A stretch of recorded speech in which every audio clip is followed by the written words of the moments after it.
Армысыздар, құрметті көрермендер. Әңгіме жинағы каналына қош келдіңіздер. Каналымызға жазылып қолдау білдіруді ұмытпаңыздар. Сонымен әңгімемізді бастайық. Қарапайым өнегелі отбасында дүниеге келдім.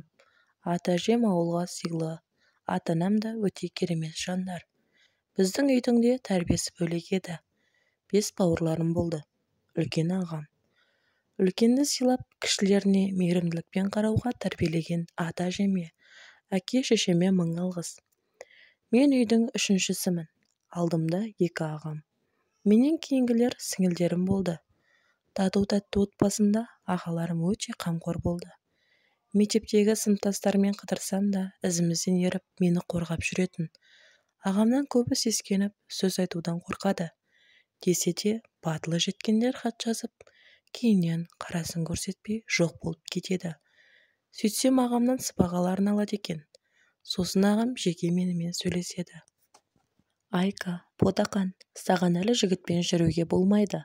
Саған сөз айтқан жігіттерді мен танимын. Ойлары дұрыс емес жігіт.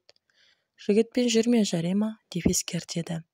Өзімде ол жігіттерге сезім болмады ма, әлде ағамның сөзін тыңдаймын ба? Әйтеуір жігіттерден бойымды аулақ ұстап, тек сабағымды оқып, мектепте озат болдым. Мектепті қызыл дипломмен бітіріп, медакадемияға түстім. Отбасымның қуанышында шек жоқ. Ағаларым оқымады. Жеке алдына жұмыс жасап, тапқандарына жаңа үй салып, шағын бизнеспен айналысып жатты. Медакадемияның 4-ші курсына аяқ басқанда, алғаш рет қыз екенім есіме түсіп, группаластармен қыдырып, көшеге шығатын болдым. Сондай сәтте бір жігіт жүрегіме шоқ салды.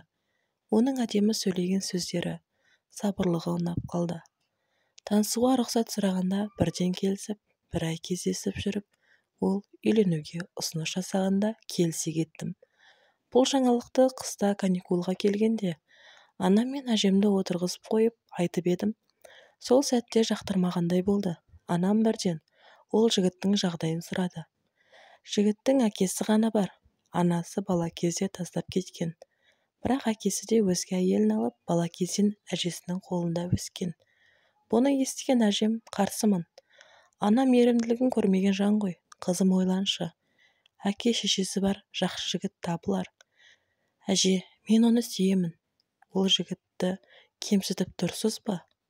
Әжесі бақса, мейірімді демек. Сіз де бізді бақтыңыз ғой. Әжемнің сөздеріне бұртиып ренжіп қалдым. Ағам ол кездері үйленіп, басқа қалада құрылыс басшысы. Екінші ағам да енді келін әкелуге дайындалып жүрген. Анам да қарсы болды. Ағаңмен жағаласып кішкене күте тұр. Келін түсіріп, бір жағына шығып алайық. Қалаға барып, ол жігітті көзден көріп келейін. Ойланайық сосын деді. Анамның осы бір ойланайық сосын деген сөзі рұқсат бергендей көрінді. Уақыт шіркін өтіп жатты. Екінші ағам үйленіп, бәрі енді тұрақтылық тауып, анам менің болашақ күйеуімді көру үшін қалаға келді. Шағын адам аз орынға жайғасып, танысып, көп отырмай тұрдық. Анам, бірден айтайын, менің қызыма лайық жар бола алмайсың. Қызым, бәрін осы жерден тоқтат деп мені ертіп шығып кетті. Ал менің жүрегім жарылды. Апа, сізге не болды? Қарапайым жігіт қой. Енді мен не істеймін деп жылап жібердім. Анам болса, ол жігіт ұнамайды.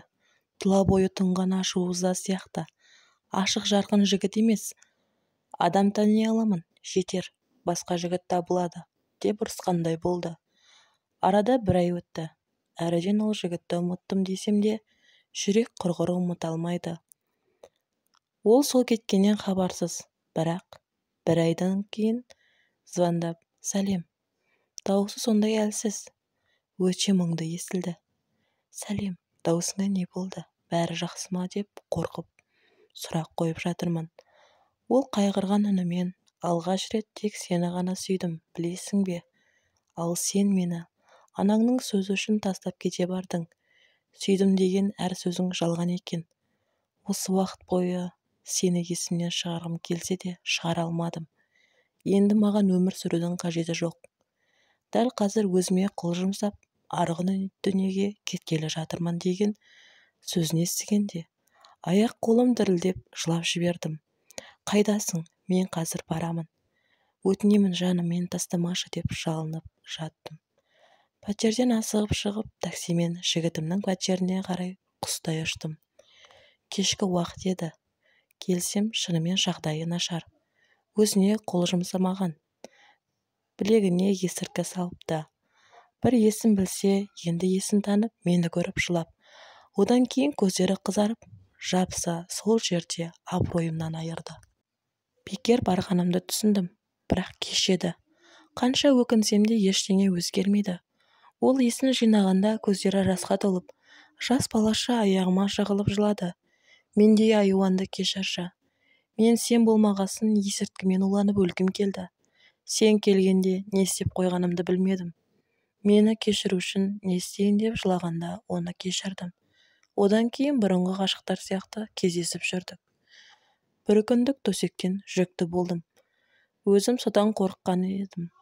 Сол кездері жігітім үйленейік деген ұсынысын айтып жүрген. Ішімдегі бейкүнә сәбиімді алдыртуға дәтім жетпеді. Үйдегілерге айтпай сол жігітпен бас қостым. Ешқандай да той деген болмады. Оның ешкімі жоқ. Әжесі әлде қашан бақилық болған. Туыстарының үйіне бардық. Ешкім жақтырмады. Тіпті туған әкесінің өзі. Неге келдің? Сені қай жер айдап келді? Деп жақтырмай сөйледі. Солай бізді есіктерінен де сығалатпай қуып шықты. Ал мен шындықты білмедім. Күйеуім оларға талай ақырет бергенін.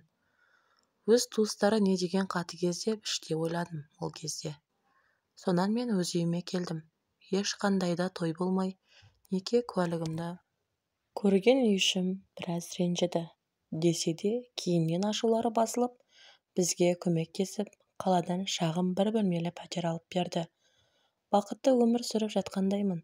Ішімде шығып, оқудан үзіліс алдым. Бірақ тамаққа жарымадық. Шешем келген сайын тамағын әкеп тұрды. Күйдім-сүйдім деген күйеуім тапқан ақшасына есірткі алып, өз кайфы өзінде. Бастапқыда бәрі жақсы еді, бірақ уақытша екен. Ғашықтықтың да көз соғыр болғанмен ештеңені байқамадым. Күйеуім нағыз нашақор болып шықты. Әріден ұрыс шығарып едім, таяқ жеп, өмірге әлі де келмеген сәбиімді. Қапыда айырылдым. Қателік болар деп нашақор күйеуімді тастауға қимай жүргенде, сорақы қылықтары көбейіп, жиі соққыға жығатын болды. Бәрін тастап, бір күнде ажырасып кете бардым. Күйеуім енді адам болмайтынына көзім жетті. Үйге қайтып барғанымда аса жақтыра қоймады. Өйткені мен сияқты ешкім әулетімізде ажыраспаған. Іштей бәрін түсініп, тек оқуымды қолға алып, өз өмірімді сүре бердім. Өзіме іштей, енді ешқашан тұрмыс құрмаймын. Барлық ғұмырымды қызметке арнаймын деп шешім қабылдадым. Ара-тұра демалысымда ауылға барып тұрамын. Анам болса, отырып қаласың, қолыңды сұрап жүргендер бар. Әлі жассың. Тұрмысқа шығып бақытты болғаныңды көргім келеді деп талай айтты. Бірақ мен ешқайсысына көнбей, медакадемияның 9 жылын бітіріп, өз жұмысымды жасап жүрдім. Сол бір коллектив арасында өте жақсы, үнемі көңілді жүретін менімен құрбас әйелмен құрбы болдым. Айжан құрбымның күйеуі де сол жерде фельдшер. Өте жарасымды жұптар еді. 2 баласы бар, тату-тәтті отбасы. Айжан құрбыммен ғана жақсы араласқан, мен оның отбасына да жақындай түстім. Олардың балалары да мені әпке дейтін.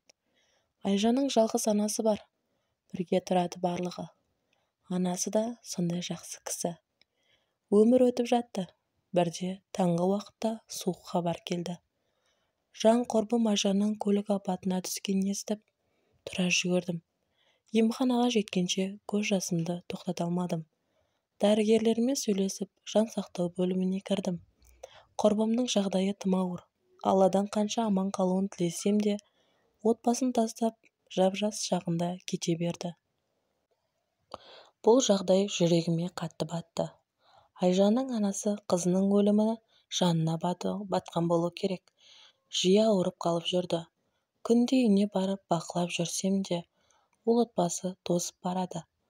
Айжанның күйеуі де жұмысы тастап, күйіктен ішімдікке үйір болды. Құрбымның жетім қалған балаларын жанары мұңға толды. бұл жағдайды еш ойланбастан кезіндегі өз уәдемді бұзып, сол үйге көшіп бардым. Құрбымның орнына балаларға ана болдым. Айжанның күйеуі не дейтінде шаруам болмады. Тек балалардың анасыз өмір сүргенін қаламадым. Уақыт өте құрбымның күйеуі мені әйел ретінде қабылдап, балаларды мені анасы ретінде қабылдады. Құрбымның анасын өз анамнан кем көрмедім. Қазіргі таңда ең бақытты отбасының біріміз.